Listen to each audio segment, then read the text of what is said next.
Kalau masalah uang ini, udah mereka nikmati belum? Sudah mereka terima belum? Jadi kalau sesuatu yang sudah mereka nikmati dan mereka terima, wajar nggak kita minta auditnya? Tapi kalau sesuatu yang belum kita terima, apa yang mau diaudit? Selama ini ketika anak-anak bertemu, ada nggak riwayat yang mereka bisa buktikan? Anak-anaknya jadi sakit, jadi lemah kondisinya, ada nggak fakta itu? Mediasi itu gagal kan ketika para prinsipal ini kan tetap berketetapan dengan apa yang mereka inginkan kan gitu, ya. Jadi ketika masing-masing pihak itu tidak mau mundur atas keinginan pihak yang lainnya, tidak ada negosiasi, semua berpegangan kepada apa yang mereka yakini dan mereka pilih sebagai sesuatu hal yang menurut mereka itulah yang terbaik, ya sudah pasti gagal. Jadi situasinya tadi juga seperti itu, masing-masing pihak itu berpegangan dengan apa yang menurut keyakinan mereka masing-masing. Ya, jadi terkait dengan masalah quality time yang diperlukan oleh Ruben dengan anak-anaknya, sebagaimana yang diatur dalam Akta 39 itu, pihak sana kan tidak ingin menjalankannya, ya. Mereka ingin menjalankan itu, tapi dengan tambahan syarat, ya. Ada beberapa syarat, satu adalah syarat kesehatan, ya. Tapi saya mengatakan bahwa di dalam Akta 39 itu tidak mengatur tentang adanya syarat. Harusnya kan bisa pertemuan ini bla bla bla bla dengan syarat-syarat yang akan ditentukan kemudian, boleh. Berarti ada syarat. Atau misalnya dengan syarat kesehatan itu kan bisa, bapaknya nggak lagi flu, kan bisa, nggak usah menyebutkan spesifik penyakitnya. Tapi ini tidak ada sama sekali syarat-syarat yang dituangkan dalam perjanjian yang disepakati oleh para pihak dengan sadar, keinginan bebas, tanpa tekanan, dan dibuat dalam akta notaris. Kenapa sekarang ada syarat? Ya, dan saya juga tadi bertanya sama Ruben, setelah perceraian, setelah akta 39 itu ditandatangani, bertemu nggak dengan anak-anak? Bertemu. Ada syarat apa tidak? Tidak. Jadi syarat itu baru dimunculkan sekarang. Ya, ini yang menjadi pertanyaan saya. Nah, lalu si pihak sana mengatakan, ini Bang Minola double standar ini, karena seharusnya bla bla bla bla. Hakim mediatornya mengatakan, lo jangan melebar, karena kita konsennya adalah mengenai masalah hak asuh. Kembali ke poin yang pasalnya saya tunjukkan tentang bagaimana pengaturan dalam akta itu anak-anak bertemu dengan ayahnya. Jadi tidak boleh bicara yang lain karena memang fokusnya di situ. Jadi ditarik lagi ke situ. Nah, mereka mengatakan bahwa dulu sebenarnya kita nggak mau cantumkan karena kami tidak mau ada kata-kata yang sensitif dalam perjanjian. Saya bilang, kalaupun tidak mau kau cantumkan itu dalam perjanjian, kita ada komunikasi antar kuasa hukum. Seharusnya ketika draft itu yang dibuat oleh notarisnya dia disampaikan ke Ruben dan disampaikan ke saya, dan saya ada komunikasi dengan kuasa hukumnya karena pasti ada revisi, dia harusnya bisa berbisik dengan saya, Bang, itu kita tidak bikin syarat tapi sebenarnya ada kondisi yang seperti ini, maka saya akan memberikan masukan. Tapi ini tidak ada sama sekali informasi apapun terkait dengan masalah yang sekarang mereka berkuar-kuar tentang kesehatan. Sementara durasi yang mereka sebut itu bahwa dicurigai ada penyakit itu masa-masa perkawinan. Tapi pada waktu pembuatan akta mereka tidak bicara tentang kesehatan. Ya, menyinggungnya ke saya pun tidak. Jadi saya bilang sama mediatornya, bagaimana saya dalam menegakkan hukum dalam perkara ini mempertimbangkan mengenai masalah syarat itu kalau di dalam akta ini tidak pernah disebutkan. Saya juga nggak pernah diberitahu. Kalau misalnya kuasa hukum sana tahu, berarti dia tidak menginformasikan juga itu ke saya. Berarti ini cacat hukum tersembunyi. Ya, jadi ini yang tadi terjadi. Pihak sana juga nggak bisa membantah karena memang mereka tidak pernah kasih info ke saya dan saya tidak pernah tahu ada hal-hal seperti itu.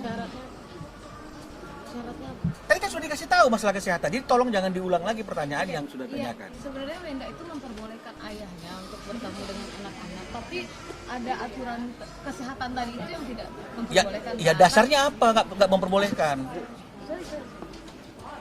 Mereka tidak mau menyebutkan karena kesehatan yang memang mereka tidak mau menyebutkan penyakitnya apa. Saya kan juga nggak menyebutkan penyakitnya apa. Ada saya sebut penyakit? Nggak ada. Saya kan cuma bilang bahwa kalau memang ada isu kesehatan, maka isu kesehatan itu harus dituangkan dalam akta. Ya, oke. Dia tidak menyebutkan, tapi dia memberikan clue seperti ini, Bang. kita tidak perlu sebut lah, kan itu sudah beredar ketika di WA Ya chat yang udah, di itu loh. ya udah. Jadi saya juga bicara tentang kesehatan. Apapun penyakitnya, kalau misalnya memang ada penyakit yang kita khawatirkan itu akan membahayakan anak-anak, dan karena peristiwa itu terjadi dalam perkawinan, harusnya ketika bercerai diatur nggak dalam akta itu perjanjian? Logika saja kita diatur nggak?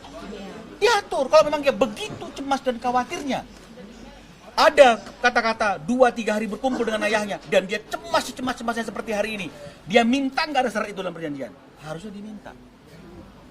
Kalaupun tidak ingin dicantumkan penyakitnya, dia harusnya ngomong sama saya, kuasa hukumnya harus ngomong sama saya, bang bagaimana, ada kondisi klien saya seperti ini, dia mau seperti ini, pasti saya akan mengusulkan ada kata-kata dengan syarat-syarat yang ditentukan di kemudian hari, bisa dengan syarat-syarat masing-masing pihak dalam keadaan yang sehat walafiat, bisa, karena flu juga akan memberikan penularan. Nah, tapi kan ini tidak pernah ada isu itu. Dan setelah perceraian pun, Ruben masih bisa bertemu dan berkumpul bersama dengan anak-anaknya tanpa syarat.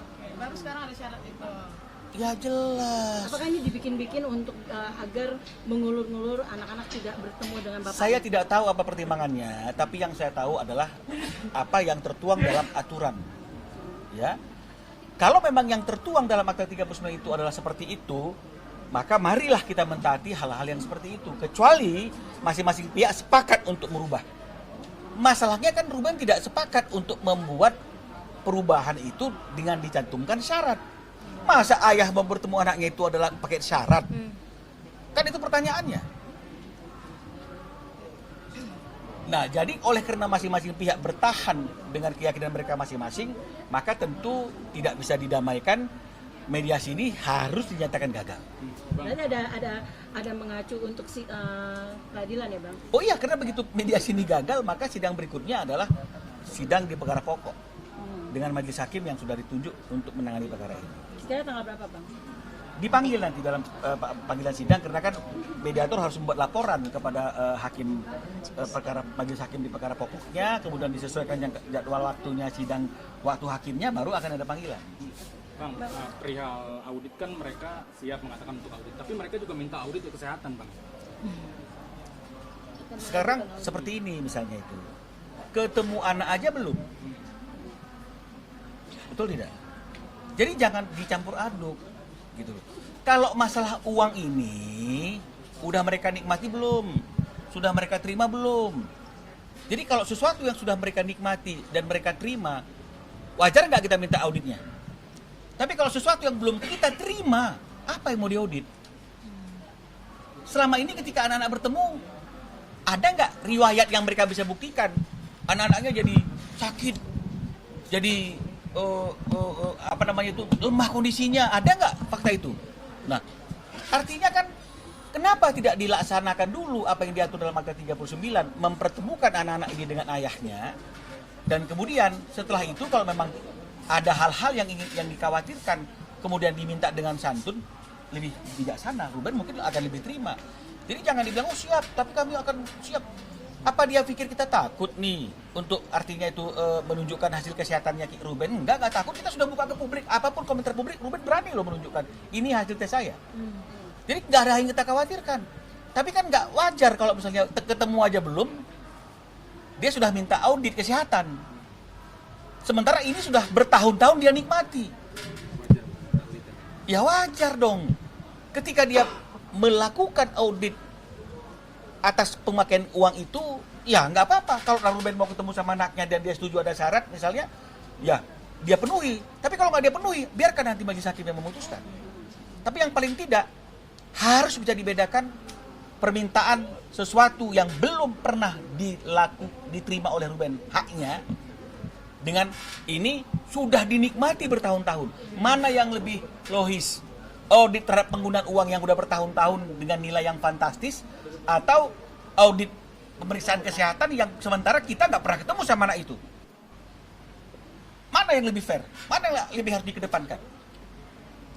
Bang, sepertinya dari pihak sana merasa ketakutan sekali kalau untuk anak-anak tuh ketemu sama bapaknya gitu bang. Ada seperti itu nggak sih? Itu juga yang tadi disampaikan oleh Ruben. Karena Gak sempat baca? Dengerin aja. Klik icon text to speech, gak pakai ribet di okezone.com.